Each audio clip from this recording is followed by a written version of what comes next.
They were brilliant, bold, and burned too fast. Some were lost to overdose, others to violence, a few to chilling accidents that still spark questions today. The age? Always the same. 27. Janis Joplin, Kurt Cobain, Amy Winehouse, Jimi Hendrix, they made history before being swallowed by it. Brace yourself for the chilling truth behind famous people who were claimed on 27.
He was a storm in velvet, blonde hair falling into his eyes, guitar slung low, and a gaze burning with mischief and melancholy. Brian Jones didn't just join the Rolling Stones, he created them. At 20, obsessed with the blues, he pulled a ragtag group into smoky London basements, named them, managed them, and became their first leader. He could make any instrument sing. On stage, he was the band's cool edge. The sitar on Paint It Black, the dulcimer on Lady Jane, the marimba driving under my thumb. Harmonica and piano colored their early tracks. Brian made blues sound exotic and unpredictable, rock that didn't sound like anything before. For a while, he was the Stones' secret weapon, their alchemist. But behind the swagger, the cracks widened. Drugs and drink became constant companions, and his moods shifted like weather. As Jagger and Richards took control, Jones slipped away, alienated from the band he built. By June 1969, he was out. Weeks later, he was gone. In the summer of that year, things go really genuinely bad. The band hits the headlines with a scandal no one sees coming: the death of guitarist Brian Jones. July 3rd, 1969. Jones found at the bottom of his swimming pool, East Sussex. Death by misadventure, the coroner said. His heart and liver were wrecked. He was 27, the first to fall in the 27 Club, that grim fraternity which would soon claim Hendrix, Joplin, Morrison, and more. Brian Jones remains myth and warning, the visionary who gave the Stones their fire, and the boy who couldn't outrun his own storm.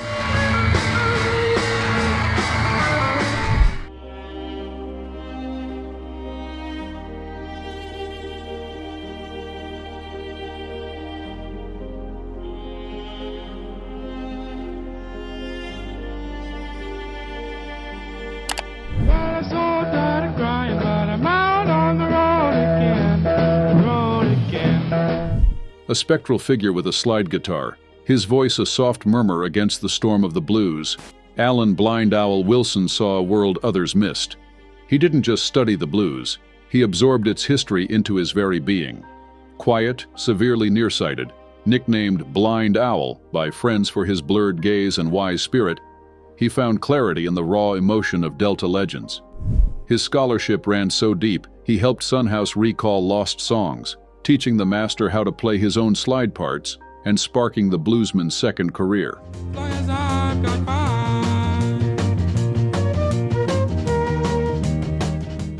With Canned Heat, this unlikely frontman forged new paths for ancient sounds. His falsetto on the Road Again howled like a lonesome train, while Going Up the Country became a Woodstock hymn for a wandering generation. He was an introvert turned accidental icon, his music a testament to the forests and wildlands he loved. Yet inside, storms gathered. Depression haunted Wilson. He sought refuge in nature and, sadly, in drugs. He was quiet, a gentle presence who vanished until summoned by music.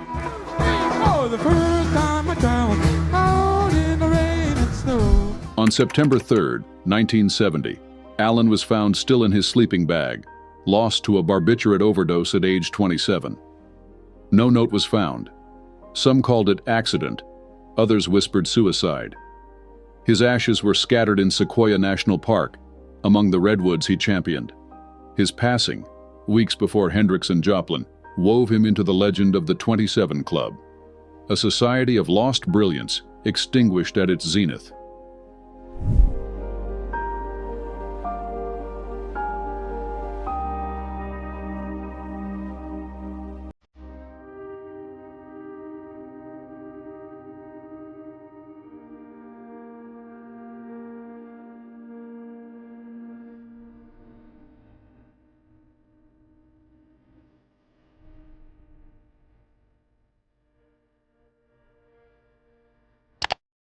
And I said, baby, don't you realize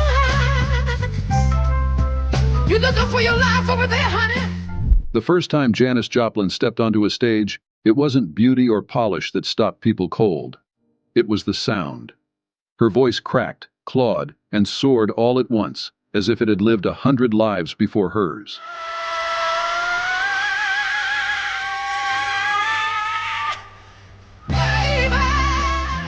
In 1967 at Monterey Pop, Ball and Chain didn't just introduce her, it detonated her.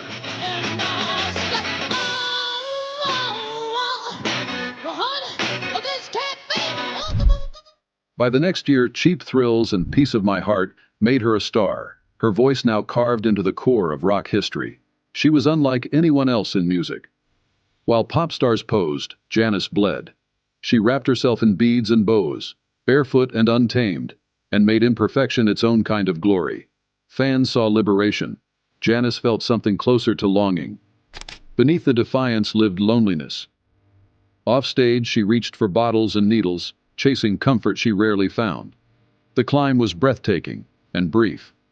Woodstock in '69 sealed her legend, and with the Full Tilt Boogie Band, she was building Pearl, an album bristling with grit and soul. Me and Bobby McGee and Mercedes-Benz would cement her legacy, but only after she was gone. Janis Joplin, the 27-year-old pop singer or rock singer who took a little more than 3 years to get to the top, was found dead yesterday in her Hollywood apartment. On October 4, 1970, she was found in a Los Angeles hotel room, dead from heroin mixed with alcohol. Just 27. Just weeks after Hendrix. Another chapter in the story of the 27 Club, a cruel fraternity of brilliance undone by the weight it carried. Her legacy is louder than the silence that followed.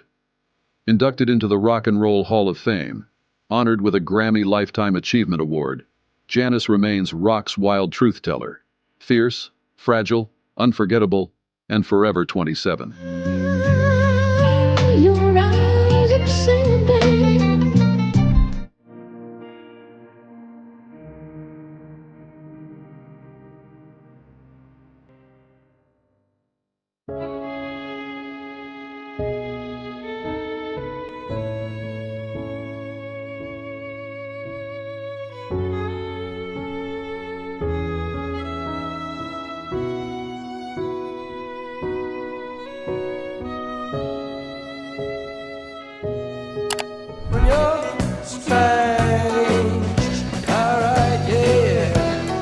He called himself the Lizard King, and audiences believed it.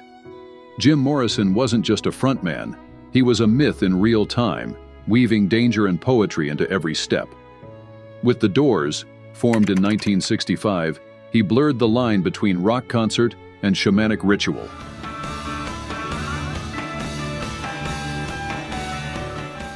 When Light My Fire ignited the charts in 1967, Morrison was suddenly a counterculture icon, magnetic, rebellious, unpredictable. His artistry was singular. He recited poetry over swirling organ riffs, turned the end into an Oedipal fever dream, and led fans through the strange landscapes of Riders on the Storm. Charisma made him irresistible. Chaos made him infamous. On stage, he was a prophet in leather pants. Off stage, he battled the same demons he wrote about: alcohol, drugs, and moods that could swing from brilliance to ruin in a night. The Doors recorded 6 albums in just a few years, each cementing Morrison's legend. Songs like Break On Through and People Are Strange weren't just hits. I'd like to do a song that, or a piece of music that's just a pure expression of joy. They were manifestos for outsiders, invitations to embrace the darkness and beauty of rebellion.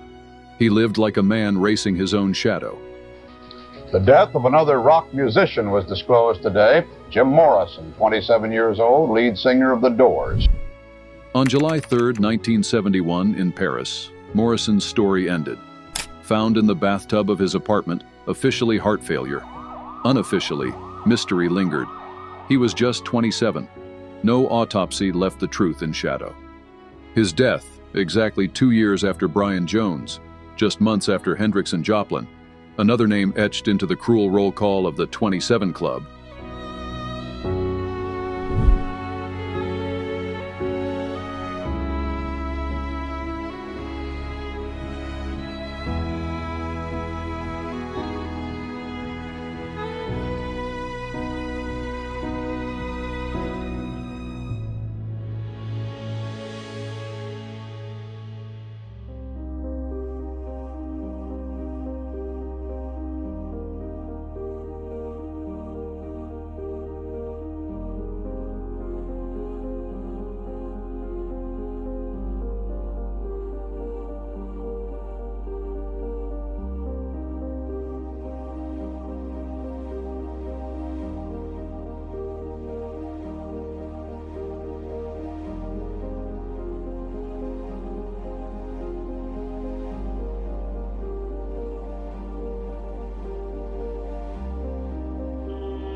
Pete Ham never chased the spotlight. He built it with songs.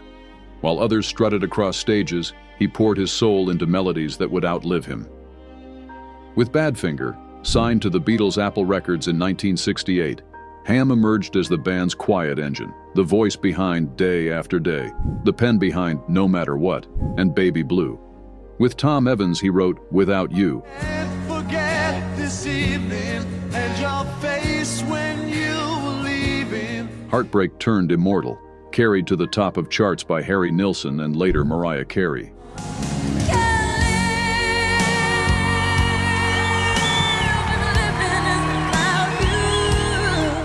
Ham's gift wasn't bravado, it was vulnerability. Thoughtful and gentle, he wrote lyrics that carried empathy and pain in equal measure. His voice wasn't loud, but it lingered, filled with sincerity. To fans, he embodied the best of pop craftsmanship. To friends, he was sensitive, fragile, always carrying the weight of the world a little too heavily. But behind the success, betrayal festered. Badfinger's career was strangled by mismanagement and financial deceit, their earnings stolen, their future collapsing. Ham, compassionate by nature, internalized the ruin. What should have been triumph turned into despair. Every day, feel the tears that you weep. On April 24, 1975, just 3 days before his 28th birthday, Ham hanged himself in his Surrey garage studio. His note named his manager, a final testament to the anguish that broke him. He was 27, another life lost to the 27 Club, where brilliance and tragedy seem bound together.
I want you. Fame never felt like a gift to Kurt Cobain. It felt like a trap. He wanted to play music, not be anointed as spokesman for a generation. But when Nirvana's Nevermind exploded in 1991, Smells Like Teen Spirit made him the reluctant face of grunge, and the quiet kid from Aberdeen became an unwilling icon. Cobain wrote from the margins, alienation, pain, identity, anger at hypocrisy. His songs were jagged and beautiful. Hits like Come As You Are, Lithium, and Heart-Shaped Box weren't just anthems. They were confessions. Fans clung to him because he said what they felt but couldn't name. Yet the spotlight was unbearable.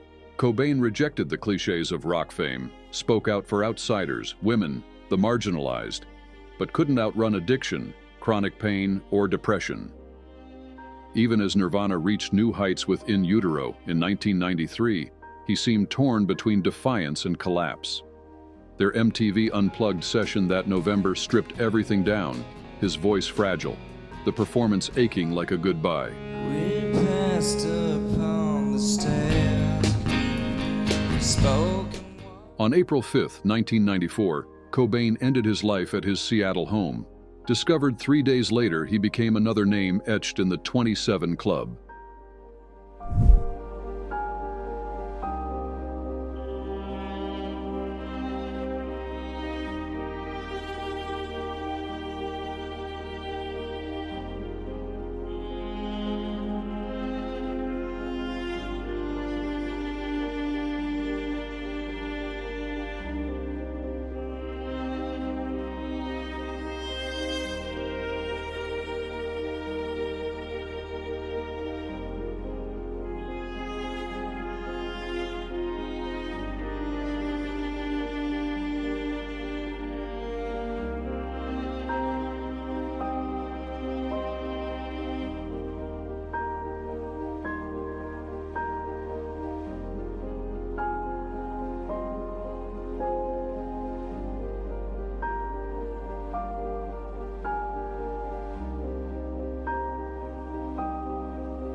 A hurricane in heels and a heartbreak of a voice.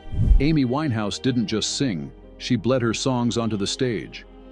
Her debut, Frank, introduced a jazz-woven poet, sharp-witted, her pain a weapon. Just to be stronger than me. But Back to Black forged heartache into a generational anthem, earning 5 Grammys in a single defiant night. Yet the world saw mostly chaos, smudged eyeliner, unsteady walks, paparazzi's prey. Behind the flashbulbs, a brutal battle raged between recovery and relapse. Warnings and pleas were lost to her demons. Then, on July 23, 2011, it ended. She was 27, found in her London home, having fought for sobriety before a final, fatal surrender, her system overwhelmed by alcohol toxicity. The coroner's report was a stark epitaph. Death by misadventure, her blood 5 times the legal limit. Rest in peace, Amy.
The 27 Club isn't just a list of names.